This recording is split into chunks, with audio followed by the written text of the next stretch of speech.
So, guys, we have an alleged ceasefire that was reached the other day. I'm going to say the word tentatively here.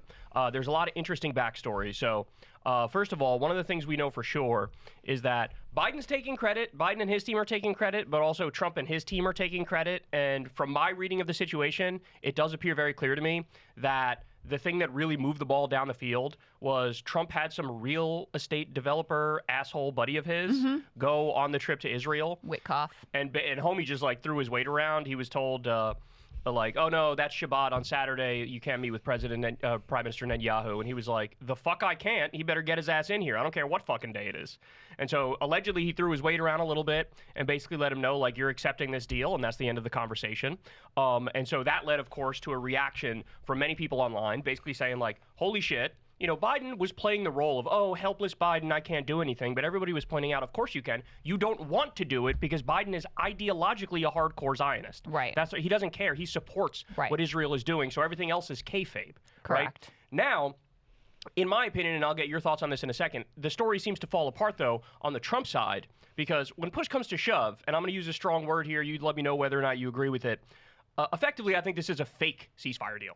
It is complete and utter PR, and I have some evidence to back that up. But before I get into that, go ahead, Crystal. Well, I mean, first of all, it's sort of heartbreaking watching. It's beautiful and it's heartbreaking watching people in the streets of Gaza, Palestinians who are children out in the streets, parades of people who are just celebrating a possible end or at least a brief pause to their absolute misery. So with that being said, like, you know, number one thing that is very clear is Biden could have achieved a ceasefire at any time that he wanted to. We were all right saying, like, if you want to and you apply pressure to Israel, we are ultimately the superpower and they will ultimately cave. And I think that has been proven out by this series of events. But there are a lot of caveats here. First of all, on the Netanyahu side, he is now throwing up all of these objections. Oh, Hamas is reneging on the deal. He has yet to come out as of this recording and be like, we came to a deal. This is happening.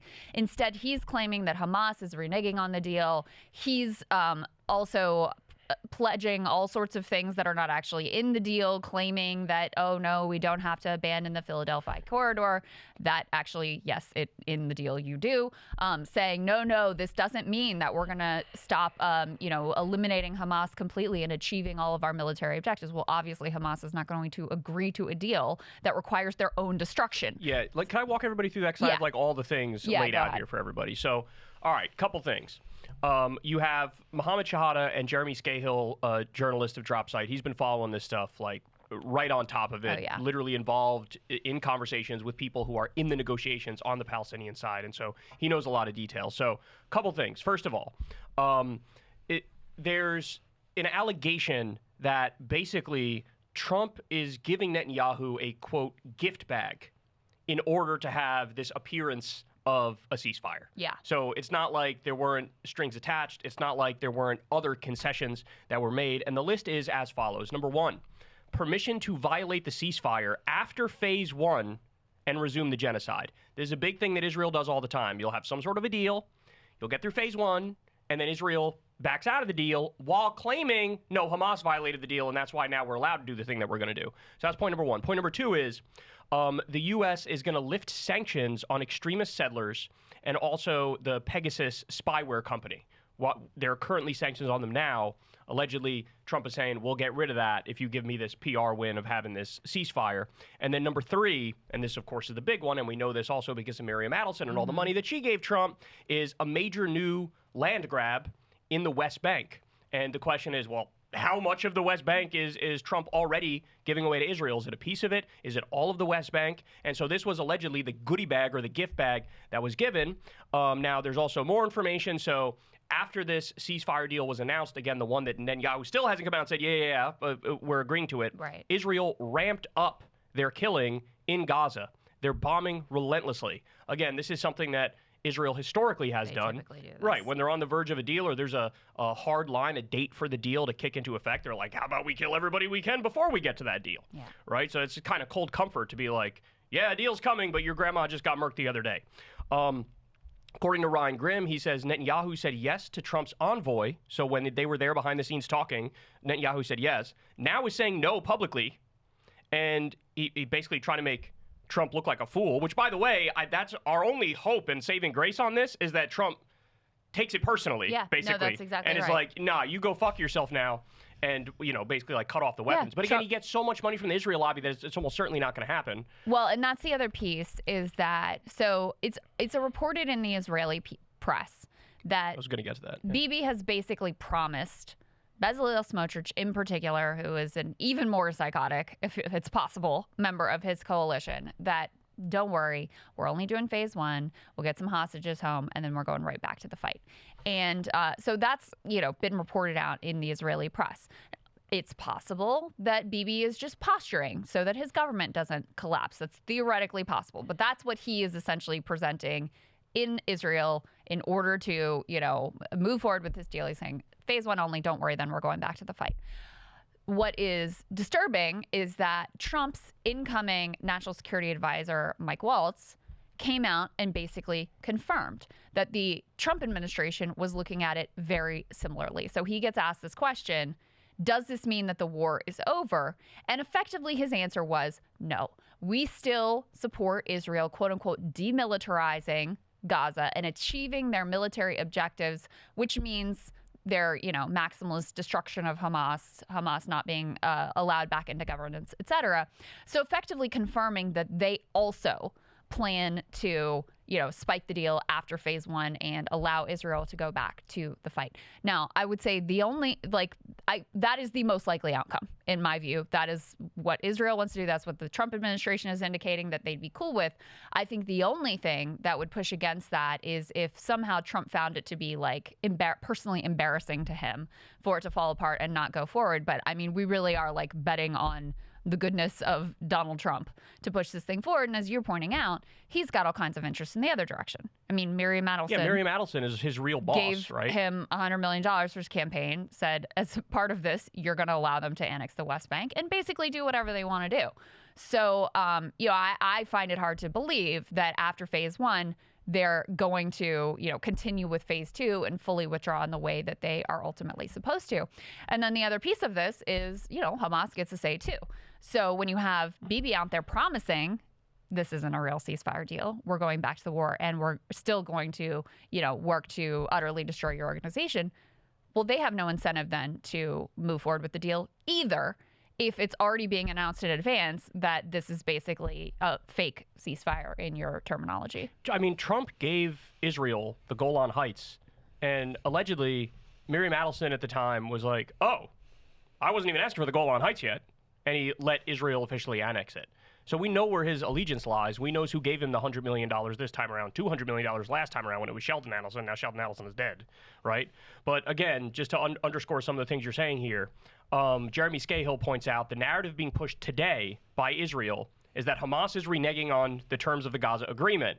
But it's Netanyahu who's doing it. Of course. This is a tale as old as time. This is what happened since November.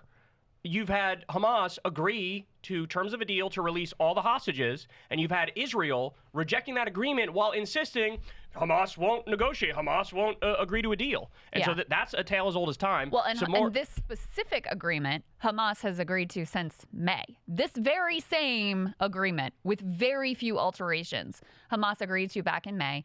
And the Israelis admit, Ben-Gvir, who is, the sort of twin psycho of Smotrich, they hate each other though, but anyway, he's an insane person, total terrorist, etc. He goes on and brags about how he helped to sink the negotiations and block any sort of a deal. So the extreme right in Israel, they're honest about the fact that, no, it's on our side. We are the reason that there has not been a deal to date. So that's why when Bibi comes out now and is like, oh, Hamas is reneging on the deal that they agreed to back in May and have been consistently in support of, now suddenly they're back. It's just, obviously it's bullshit. So Haaretz says the following, quote, the staged ceasefire agreement is a ruse. That's Haaretz saying that. Trump's team, Mike Waltz, as you pointed out, is rushing to make clear that they'll allow Israel to violate the ceasefire. Quote, if the IDF is required to enter Gaza again, we are with them. Hamas will not continue to serve as a terrorist organization and will not rule Gaza. And then more, as Michael Tracy points out here, he says, look, it doesn't seem very likely that Hamas agreed to annihilate itself. But if you read this piece in Haaretz, it says, Don't take my word for it. Trust Netanyahu's own aides and confidants like his chief of staff, Yossi Fuchs, hilarious name, who wrote on Wednesday that the deal, quote, includes the option to resume the fighting at the end of phase 1 if the negotiations over phase 2 don't develop in a manner that promises the fulfillment of the war's goals. Military and civil annihilation of Hamas is part of that. This is, again, I don't want to be the buzzkill here, but this is fake. This is not real, right? And look, you can't help but think about the classic example. What happened with Ronald Reagan and Jimmy Carter, where it was the Iranian hostages were there, and you had Jimmy Carter and his team working nonstop to actually get them to release the hostages. Ronald Reagan had a back channel to the Iranian government and said, don't release the hostages. Don't release the hostages. Wait until I get in there, then release them when I'm in there, and then I'll look like the hero. And we all know who went to Mar-a-Lago not that long ago to have a secret meeting with Donald Trump? That's right, Benjamin Netanyahu, right? Now, the difference in this instance is I don't think Biden really cared anyway. I don't think he was really putting pressure on the Israeli government, right? Whereas Jimmy Carter did. I don't think Biden wanted a ceasefire. I mean, exactly. that's my opinion at this point. Is the reason there wasn't a ceasefire is because Biden didn't want a ceasefire. All of the leaks to the press about we're trying so hard, blah blah blah. That was for the benefit of a Democratic base that was utterly disgusted with what they were seeing in this war. But in reality, him and Tony Blinken and all the rest, they wanted this war to continue. And so it did. So the difference is Jimmy Carter actually wanted to release the Iranian hostages, whereas Joe Biden didn't. So Joe Biden is not off the hook here by any stretch of the imagination. No. But the point that I'm making is that clearly, this is like sort of a PR stunt on the part of Trump to make it look like he has a win when functionally, at the end of this all, I really don't think it's going to be a positive outcome. I want to make this point, too. So Al Jazeera English earlier today, Israel's Prime Minister Benjamin Netanyahu has said his cabinet will not meet as scheduled to approve the Gaza ceasefire deal. Again, blaming Hamas for causing a last-minute crisis. So Rashida Tlaib chimes in and basically says, look, this is all a song and dance unless and until you have an arms embargo. That's the only way to stop these assholes from continuing their genocide, is to do an arms embargo. And unfortunately, the likelihood of that under this administration is the same or worse compared to the last administration. Yeah. And that's where we are right now. Yeah, that's exactly right. And, on the Israeli side of the ledger, Bibi cares first, last, foremost about his own grip on power. Right. And he had thought that he had kind of devised a plan that would allow him to move forward with this ceasefire deal without having his government collapse.